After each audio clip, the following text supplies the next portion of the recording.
Goddess. For an instant the black pirate and I remained motionless, glaring into each other's eyes.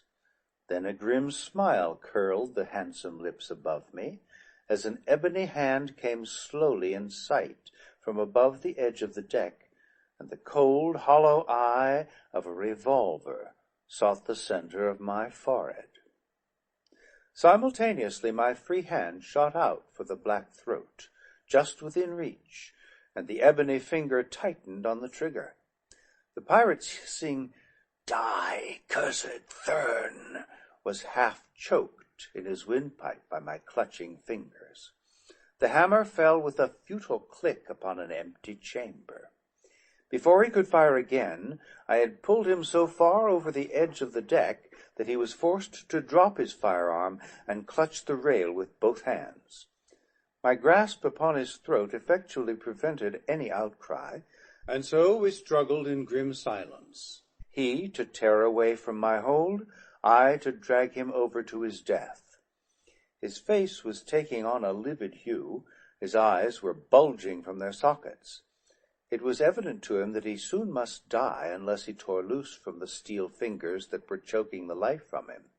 With a final effort, he threw himself further back upon the deck, at the same instant releasing his hold upon the rail to tear frantically with both hands at my fingers in an effort to drag them from his throat. That little second was all that I awaited. With one mighty downward surge, I swept him clear of the deck. His falling body came near to tearing me from the frail hold that my single free hand had upon the anchor chain, and plunging me with him to the waters of the sea below. I did not relinquish my grasp upon him, however, for I knew that a single shriek from those lips as he hurtled to his death in the silent waters of the sea would bring his comrades from above to avenge him. Instead, I held grimly to him, choking, ever choking, while his frantic struggles dragged me lower and lower toward the end of the chain. Gradually his contortions became spasmodic, lessening by degrees until they ceased entirely. Then I released my hold upon him, and in an instant he was swallowed by the black shadows far below. Again I climbed to the ship's rail.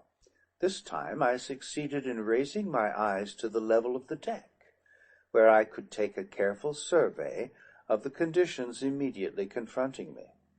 The nearer moon had passed below the horizon, but the clear effulgence of the further satellite bathed the deck of the cruiser, bringing into sharp relief the bodies of 6 or 8 black men sprawled about in sleep. Huddled close to the base of a rapid-fire gun was a young white girl securely bound. Her eyes were widespread in an expression of horrified anticipation, and fixed directly upon me as I came in sight above the edge of the deck. Unutterable relief instantly filled them, as they fell upon the mystic jewel which sparkled in the center of my stolen headpiece. She did not speak. Instead, her eyes warned me to beware of the sleeping figures that surrounded her. Noiselessly I gained the deck. The girl nodded to me to approach her. As I bent low, she whispered to me to release her. "I can aid you," she said, "and you will need all the aid available when they awaken." "Some of them will awake in chorus," I replied, smiling. She caught the meaning of my words, and the cruelty of her answering smile horrified me. One is not astonished by cruelty in a hideous face, but when it touches the features of a goddess whose fine chiseled lineaments might more fittingly portray love and beauty, the contrast is appalling. Quickly I released her. "Give me a revolver," she whispered. "I can use that upon those your sword does not silence in time." I did as she bid. Then I turned toward the distasteful work that lay before me. This was no time for fine compunctions, nor for a chivalry that these cruel demons would neither appreciate nor reciprocate. Stealthily I approached the nearest sleeper. When he awoke, he was well on his journey to the bosom of Chorus. His piercing shriek, as consciousness returned to him, came faintly up to us from the black depths beneath. The second awoke as I touched him, and though I succeeded in hurling him from the cruiser's deck, his wild cry of alarm brought the remaining pirates to their feet. There were 5 of them. As they arose, the girl's revolver spoke in sharp staccato, and one sank back to the deck again, to rise no more. The others rushed madly upon me with drawn swords. The girl evidently dared not fire for fear of wounding me, but I saw her sneak stealthily and cat-like toward the flank of the attackers. Then they were on me. For a few minutes I experienced some of the hottest fighting I had ever passed through. The quarters were too small for footwork. It was stand your ground and give and take. At first I took considerably more than I gave, but presently I got beneath one fellow's guard and had the satisfaction of seeing him collapse upon the deck. The others redoubled their efforts. The crashing of their blades upon mine raised a terrific din that might have been heard for miles through the silent night. Sparks flew as steel smote steel, and then there was the dull and sickening sound of a shoulder bone parting beneath the keen edge of my Martian sword. 3 now faced me, but the girl was working her way to a point that would soon permit her to reduce the number by 1 at least. Then things happened with such amazing rapidity that I can scarce comprehend even now all that took place in that brief instant. The 3 rushed me with the evident purpose of forcing me back the few steps that would carry my body over the rail into the void below. At the same instant the girl fired, and my sword arm made 2 moves. One man dropped with a bullet in his brain. A sword flew clattering across the deck and dropped over the edge beyond as I disarmed one of my opponents, and the third went down with my blade buried to the hilt in his breast, and 3 feet of it protruding from his back, and falling, wrenched the sword from my grasp. Disarmed myself, I now faced my remaining foeman, whose own sword lay somewhere thousands of feet below us, lost in the lost sea. The new conditions seemed to please my adversary, for a smile of satisfaction bared his gleaming teeth as he rushed at me bare-handed. The great muscles which rolled beneath his glossy black hide evidently assured him that here was easy prey, not worth the trouble of drawing the dagger from his harness. I let him come almost upon me. Then I ducked beneath his outstretched arms, at the same time sidestepping to the right. Pivoting on my left toe, I swung a terrific right to his jaw, and, like a felled ox, he dropped in his tracks. A low, silvery laugh rang out behind me. "You are no Thurn," said the sweet voice of my companion, "for all your golden locks, or the harness of Sator Throg. Never lived there upon all Barsoom before one who could fight as you have fought this night. Who are you?" "I am John Carter, Prince of the House of Tardos Mors, Jeddak of Helium," I replied. "And whom," I added, "has the honor of serving been accorded me?" She hesitated a moment before speaking. Then she asked, "You are no Thurn. Are you an enemy of the Thurns?"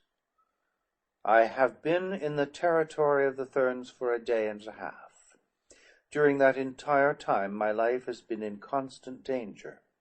I have been harassed and persecuted. Armed men and fierce beasts have been set upon me. I had no quarrel with the Thurns before, but can you wonder that I feel no great love for them now? I have spoken."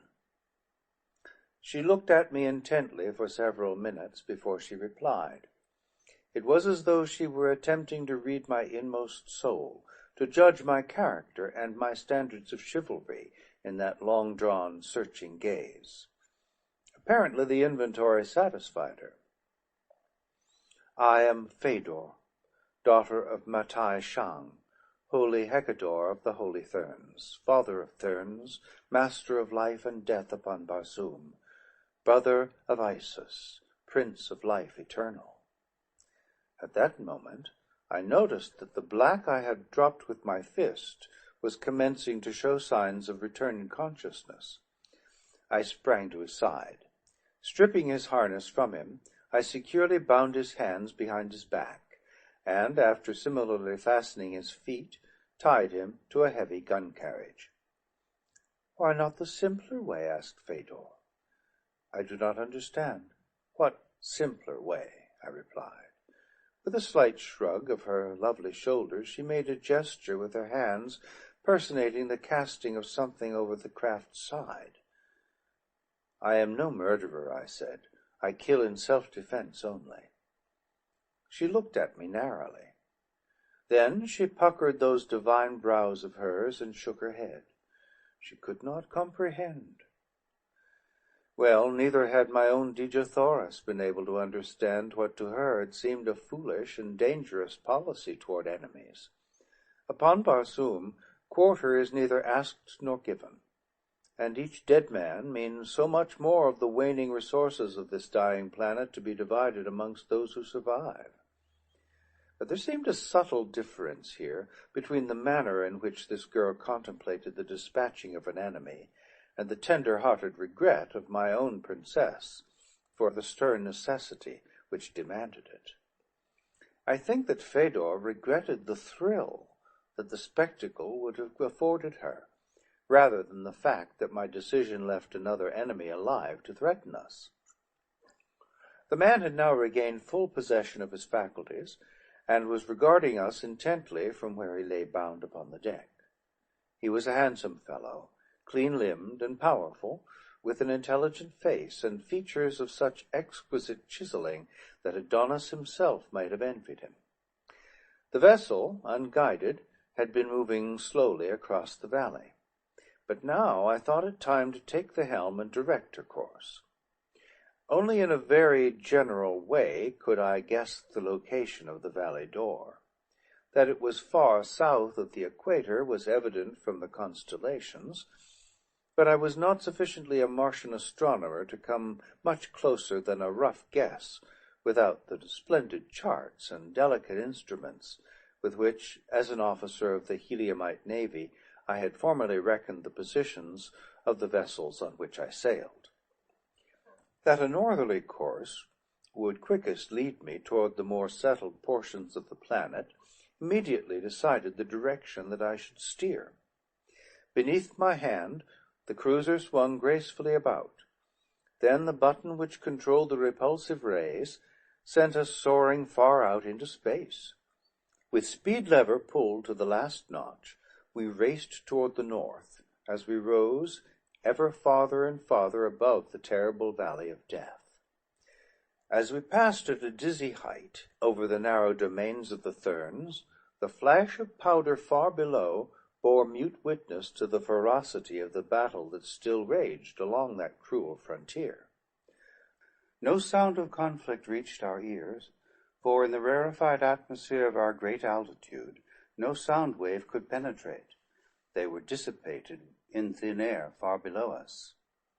It became intensely cold. Breathing was difficult. The girl, Fedor, and the black pirate kept their eyes glued upon me. At last the girl spoke. "Unconsciousness comes quickly at this altitude," she said quietly. "Unless you are inviting death for us all, you had best drop, and that quickly." There was no fear in her voice. It was as one might say, "You had better carry an umbrella. It is going to rain." I dropped the vessel quickly to a lower level. Nor was I a moment too soon. The girl had swooned. The black, too, was unconscious, while I myself retained my senses, I think, only by sheer will. The one on whom all responsibility rests is apt to endure the most. We were swinging along low above the foothills of the Oats. It was comparatively warm, and there was plenty of air for our starved lungs, so I was not surprised to see the black open his eyes, and a moment later the girl also. "It was a close call," she said. "It has taught me two things, though," I replied. "What?" "That even Fedor, daughter of the master of life and death, is mortal," I said, smiling. "There is immortality only in Isis," she replied, "and Isis is for the race of Therns alone. Thus am I immortal." I caught a fleeting grin passing across the features of the black man as he heard her words. I did not then understand why he smiled. Later I was to learn, and she too, in a most horrible manner.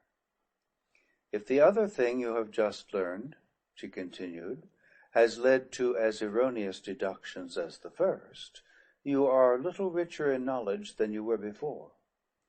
"The other," I replied, "is that our dusky friend here does not hail from the nearer moon. He was like to have died at a few thousand feet above Barsoom. Had we continued the 5,000 miles that lie between Thuria and the planet, he would have been but the frozen memory of a man." Fedor looked at the black in evident astonishment. "If you are not of Thuria, then where?" she asked. He shrugged his shoulders and turned his eyes elsewhere, but did not reply.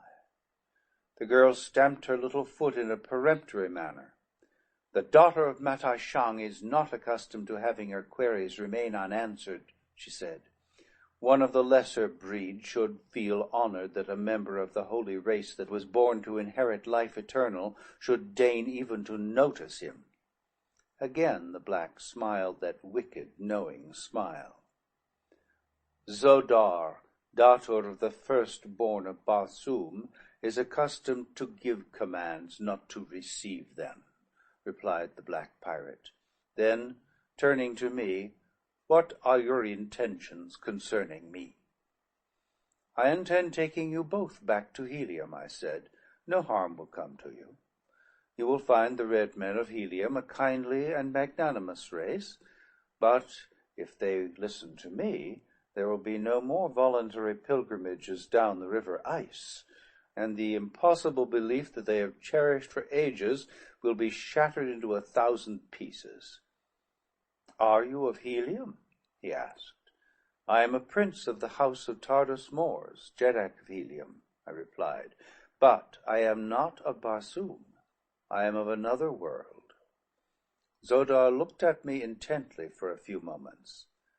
"I can well believe that you are not of Barsoom," he said at length. "None of this world could have bested 8 of the firstborn single-handed. But how is it that you wear the golden hair and the jeweled circlet of a holy Thurn?" He emphasized the word holy with a touch of irony. "I had forgotten them," I said. "They are the spoils of conquest." And with a sweep of my hand I removed the disguise from my head. When the black's eyes fell on my close-cropped black hair, they opened in astonishment. Evidently he had looked for the bald pate of a Thurn. "You are indeed of another world," he said, a touch of awe in his voice. "With the skin of a Thurn, the black hair of the firstborn, and the muscles of a dozen Dators, it was no disgrace even for Zotar to acknowledge your supremacy. A thing he could never do were you a Barsoomian," he added.